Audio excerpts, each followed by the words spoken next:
Ito po yung papasok sa property na 4.9 hectares. Ayan, ito po.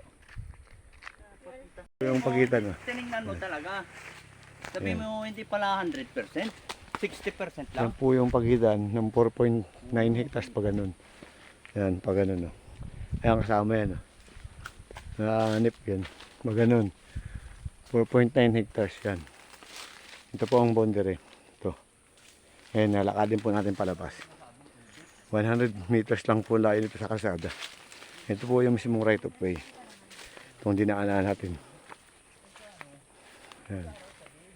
Ito po mismo ang right of way. Yung dinadaanan namin. Palabas. Ayan, may kuryente po.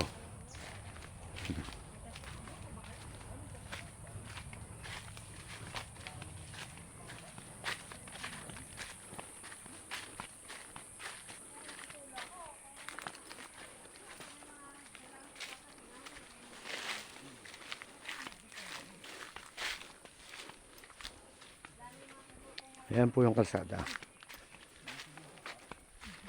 Ayan.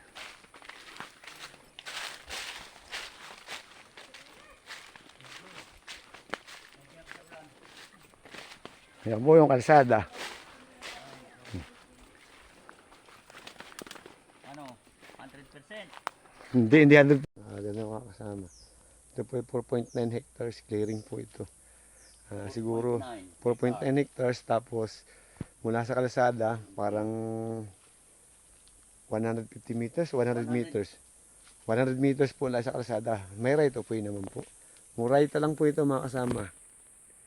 4.9 hectares clearing po ito. Ito po ay 60% flat, 40% hilly o kaya slope na konti. Maganda po dito pag-alagaan ng mga hayupan. Maganda po. May ilang piraso pong niyog. Ayan.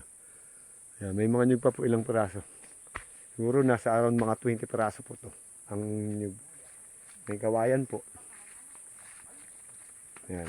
May kawayan. Ayan po ang kawayan. Ayan. 40% po flat.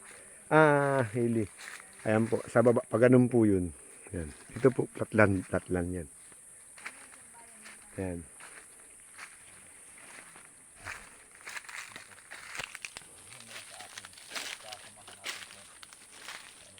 Oh.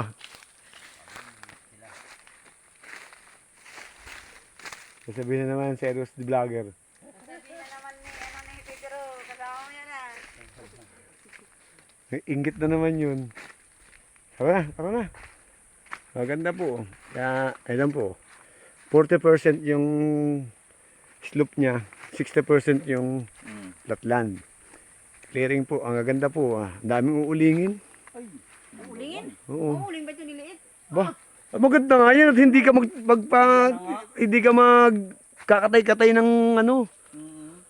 Ayan ganda po.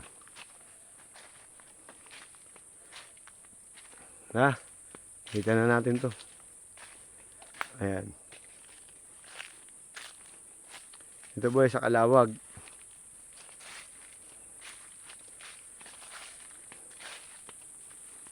Murarayta lang po ito. Hindi pa naglima, no?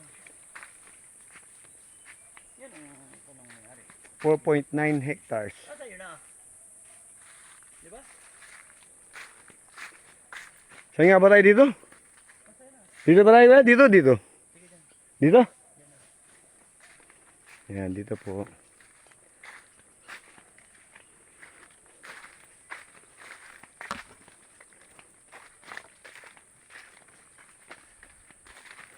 Ayan, talaga wala po siyang tanim-tanim na yung dito sa harapan.